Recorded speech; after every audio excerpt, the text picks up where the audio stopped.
Hello बच्चों, नमस्ते। कैसे हैं आप सब लोग? उम्मीद है शानदार, जिंदाबाद, जबरदस्त होंगे।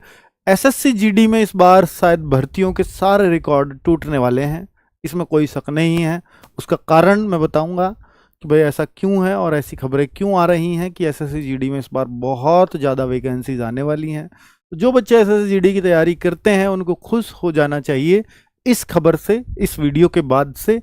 और अपनी तैयारी इस वजह से कमज़ोर कर रखी हो कि मेरा कट ऑफ ऊपर जाता है तो मैं शायद कहाँ सेलेक्ट हो पाऊंगा, इसलिए मैं क्यों तैयारी करूं। SSC GD cut off high जाने लगी है, हालांकि पिछली बार तो लो गई है, पर हाई जाने लगी है। मैं इसलिए तैयारी नहीं कर पाता क्योंकि वैकेंसीज लिमिटेड होती हैं। 40-50 हज़ार, 40-50 हज़ार लिमिटेड नहीं है, बहुत अच्छी वैकेंसीज हैं। पर इस बार शायद वो वैकेंसीज आपको 70-80-90 हज़ार तक देखने को मिल सकती हैं, जो एक बहुत बड़ा रिकॉर्ड होगा। और मुझे नहीं लगता कि इतनी सारी वैकेंसीज कभी आज तक आई हैं। ऐसी क्यों आवश्यकता पड़ी, या मैं क्यों कह रहा हूँ ऐसा? मैं कोई भी वीडियो लेकर के आता हूँ तो ऑथेंटिक रीजंस के साथ लेकर के आता हूँ, ऐसे ही नहीं हवा में कोई भी बात नहीं बोलता, ये आप सब बच्चे जानते हैं। तो भाई मैं ये सारी इन्फॉर्मेशन आप लोगों के लिए लेकर के आया हूँ। तो पहले तो बम्पर वैकेंसी क्यों है इस बार, या मैं क्यों कह रहा हूँ।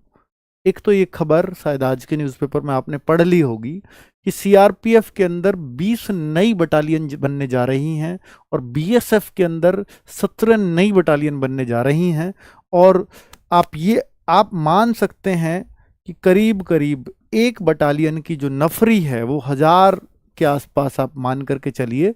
तो 20 अगर नई बटालियन है तो 20,000 सैनिक नए चाहिए, नई गठित होंगी। ये नहीं है कि ये 20 बटालियन और बनेंगी उनमें से एडजस्ट, नहीं, नई बटालियन। जितनी बटालियन अभी वहां काम करती हैं उससे अलग ये बटालियन है जिसमें नई रिक्रूट ही भर्ती होंगे, यानी ये नई वैकेंसीज ही क्रिएट होंगी।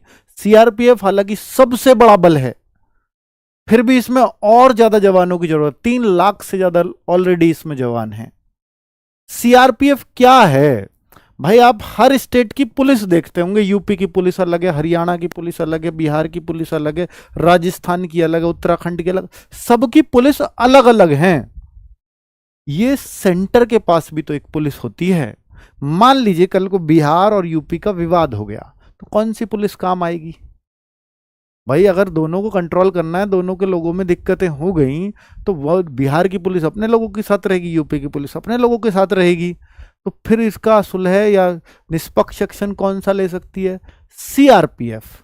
आप देखते हैं कि केंद्रीय चुनाव आयोग अब देखिए, कोई चुनाव नहीं तो यूपी की पुलिस यूपी के में काम करेगी। अब सेंटर के पास, क्योंकि वो चुनाव आयोग सेंटर का काम है, तो सेंटर के पास कौन सी पुलिस है जो चुनाव सही से करा दे? तो सीआरपीएफ वहां काम आती है। यानी जब देश के इंटरनल मामलों में सामंजस्य बिठाना होता है तो वो सीआरपीएफ काम आती है।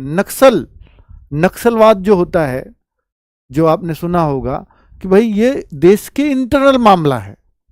इंटरनल है, कोई ये बाहर उग्रवादी या आतंकवादी तो है नहीं, नक्सलवाद है, तो ये देश का इंटरनल मामला है। वो इंटरनल मामलों से दुखी होकर के वो नक्सलवादी गठन किया, लोगों को मारा, या उन लोगों से बदला लेने के जो भी पर्पज रहा हो, कुल मिलाकर के उसको कौन रोकेगा?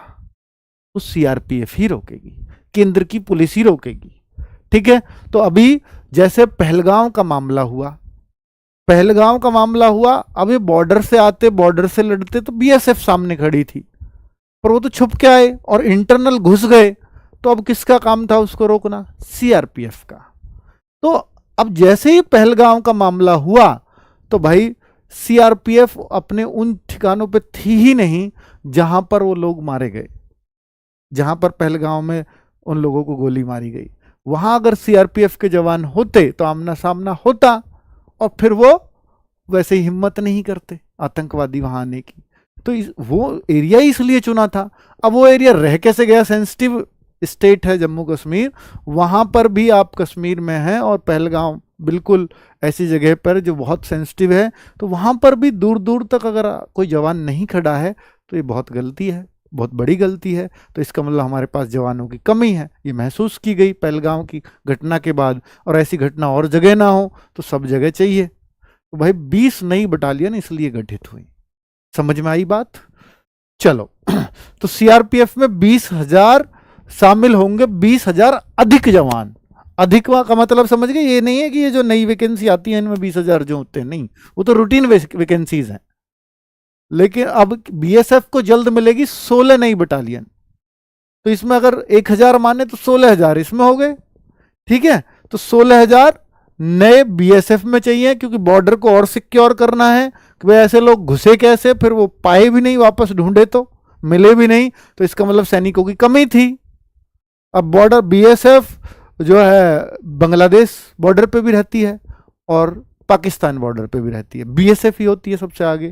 तो दोनों बॉर्डर अब सेंसिटिव, क्योंकि बांग्लादेश से रिश्ते उतने अच्छे नहीं चल रहे हैं, पाकिस्तान से आपको पता ही है हमेशा क्या रहता है।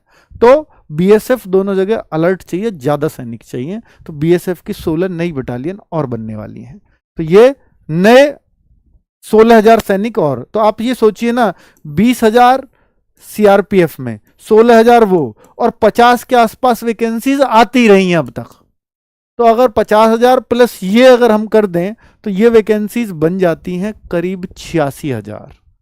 तो 80-90,000 वैकेंसीज आने की उम्मीद रहेगी क्या भाई? जो डेटा बता रहा है ये तो नए हैं, तो वो बिल्कुल चांसेस रहेंगे।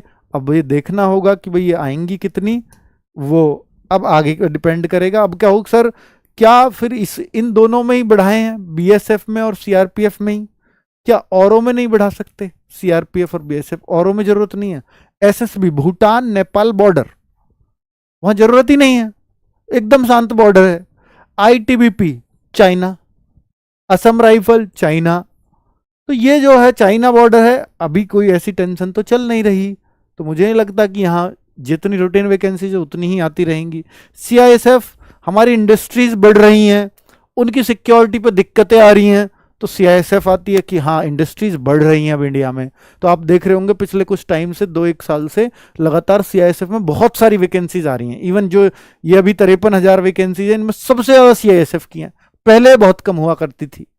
तो इंडस्ट्रीज इंडिया में अगर बढ़ेंगी तो सीआईएसएफ आएगी सामने, ठीक है। तो सीआईएसएफ में पद बढ़ते रहेंगे, क्योंकि यहाँ इंडस्ट्रीज का, जैसे एक आप देखते हो मेट्रो में क्यों होती है सीआईएसएफ? इंडस्ट्री, हाँ मेट्रो एक इंडस्ट्री, जो भी उद्योग होगा वहां सब जगह सीआईएसएफ चाहिए होगी।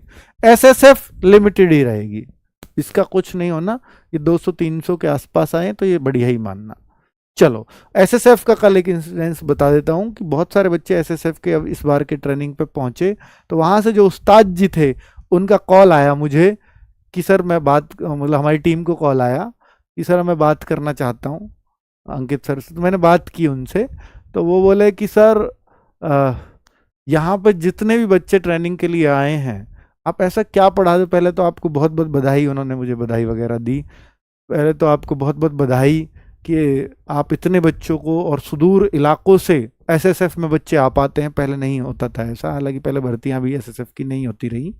तो अब जो मैं ट्रेनिंग करा रहा हूँ तो यहाँ मैं आंध्र प्रदेश से भी बच्चा देख रहा हूँ, मैं यहाँ गुजरात से भी बच्चा देख रहा हूँ, मैं बिहार से भी मिल रहे हैं मुझे बच्चे, बंगाल से भी मिल रहे हैं, हर जगह से यहाँ एसएसएफ में बच्चा आ रहा है। शुरू की भर्ती में ऐसा नहीं हुआ था, शुरू की भर्ती में दिल्ली एनसीआर के आसपास के बच्चे आए थे।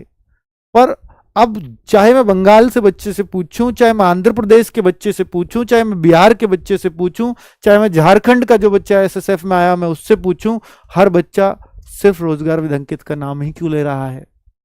ऐसा क्या पढ़ा रहे हो सर आप एसएसएफ वाले बच्चे को? मन की सर ये एसएसएफ वाले बच्चे नहीं, आप सीआईएसएफ में पूछो, आप सीआरपीएफ में पूछो, आप एसएसबी में पूछो, आप आईटीबीपी में पूछो, आप असम राइफल में पूछो, तो आपको पता लगेगा कि शायद हर जगह बच्चा यही नाम लेता हुआ मिलेगा, क्योंकि इनका कंसर्न है आरडब्ल्यूए को, इनको भर्ती कराने का अंतिम कदम तक आरडब्ल्यूए इनके साथ रहता है। केवल एग्जाम कराना हमारी जिम्मेदारी नहीं होती, हम इनको वो सारी सुविधाएं, चाहे वो मेडिकल की सुविधाएं हों, चाहे वो फिजिकल की हों, हम हर तरह से इनके साथ कंसर्न में रहते हैं और इनके टच में रहते हैं। तो फिर उनको समझ आ गया कि इनका जो उद्देश्य है वो केवल एग्ज़ाम कराना नहीं, एग्ज़ाम से आपके लिए फीस बटोरना नहीं। और हाँ, एक और बात बोली कि सर ये बच्चे का सबका कॉमन कहना है जो दूर से आ रहे हैं, बहुत गरीब गरीब बच्चे हैं, वो कह रहे हैं सर हम तो इसलिए जुड़ पाए, यहाँ कोर्स 700 का था, यहाँ 600 का था। तो यहाँ इतने सस्ते कोर्स में जो 600-700 में कोई ऐसी तैयारी करवा सकता है? तो उन्होंने ऐसी चीज़ें मुझे बताई, मैंने कि मुझे असली मोटिवेशन मिला उस बात से। तो भाई बहुत अच्छा लगता है जब आपके उस्ताद का ही खुद का कॉल आ गया, और बच्चों से लिया होगा नंबर कि कहाँ कैसे कांटेक्ट कर सकते हो ना, हेल्पलाइन नंबर बच्चों के पास होता है, आपके पास भी है। तो फिर वो कह रहे हैं कि सर आपके ऑफिस ही आएंगे हम किसी दिन, और वहां आकर के एसएसएफ वाले